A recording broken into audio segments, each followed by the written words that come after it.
Hello, my name's Lucas Haddock and I'm here with Christopher Bark, the head of sales and marketing for Infobric.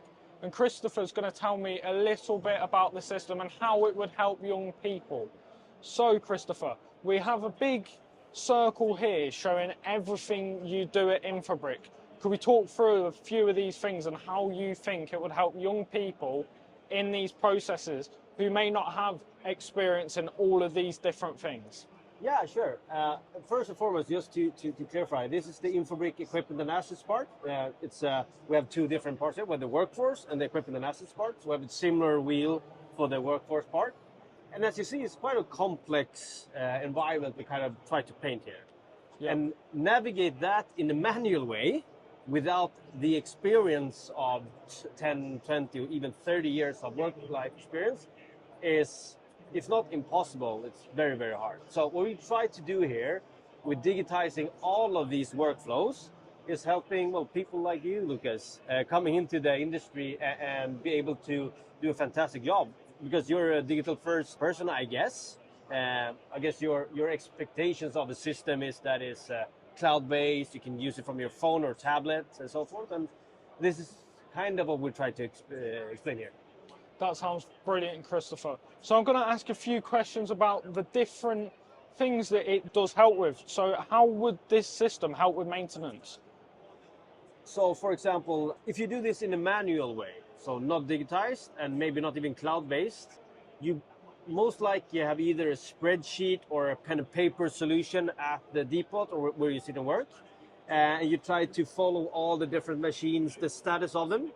So what the system will help you with is that they will notify you when the maintenance is needed, combined with some telematics as well. You can see how many hours it's been used, so you have automatic signals from that. And you'll have help also what to do with the machines. And in a manual way, you will have to know this by heart. And I guess that's a very difficult situation without a lot of experience. So my question is delivery and returns. Yeah. What field in construction does that help? Is it selling machines or is it hiring machines? Hiring, yeah, hiring absolutely, or at least in this context. So the whole process of hiring out, renting out, and take care of the deliveries as well as the returns is quite complex. It sounds a bit easy, but it's quite a complex process. And there's a lot of things to check in and check out, and a lot of boxes to kind of follow. And if you have a system in place that helps you both on the field and at the office, that will give you a lot of advantages, I would say. So Christopher, you're telling me you can use this system wherever you are, no matter whether you're sat in your van, Yeah, sure. when after you've delivered a piece of kit or about to pick it up, or whether you sat in an office, or even if you're down at the bottom of the country and your depot's in the middle of the country. Yeah, sure, absolutely. And that's, well, you put it on the nail there. I mean, obviously it's connecting the field personnel with the office or the depot, and to make that communication work smoothly. Absolutely. That sounds brilliant, Christopher. But so personnel availability, how does it help with these two things? Because they're a difficult thing to manage when you've got that much kit that's going out and being hired. You need to know what's available and what isn't.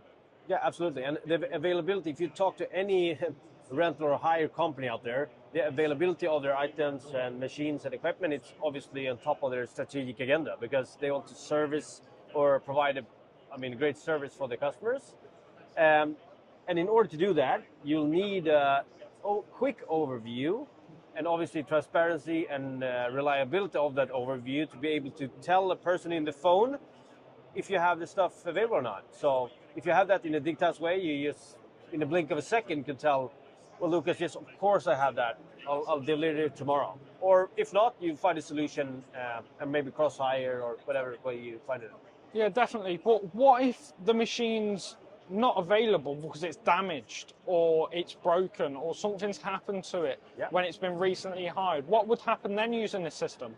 Well, obviously it would be not available, right? But then you can, I guess, you can forecast when it's back in hire. You can also try to find ways to sort a solution anyways. If you have the overall availability of place, you are able to navigate and be very supportive to the customer. Compared to if you have everything on a spreadsheet or pen and paper, it's very hard for you to get an overview. You maybe overpromise sometimes, or you're just not able to well, deliver the service you want. But does this just cover machinery, or will it cover people when they're hiring, say, attachments like it says up here? Well, attachment, it covers machines, also covers the operators, Yeah. if you have an excavator, for example, obviously. The attachment parts could be either attachments as the attachment needed to do any kind of work.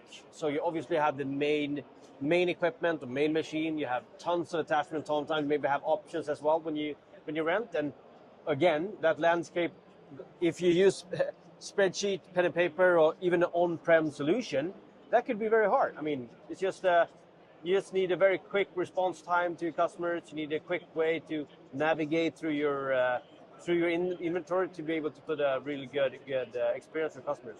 That's, I think, what we do here. That sounds brilliant, but I'm seeing sustainability over there. How exactly would this help with sustainability? I think since we're also aiming for limiting downtime. Yeah. Because if you have machines idle on your yard or idle on the sites, I mean, they're not being used correctly, right?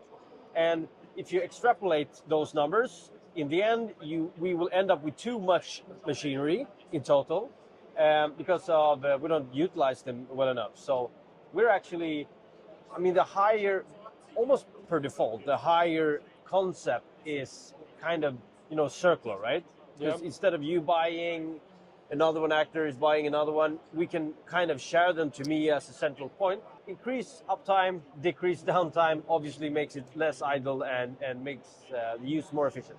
That sounds brilliant, Christopher. It was great to talk to you and great to learn about your system using this. Thank you. I hope to see you again soon. Yeah, thank you, Lucas.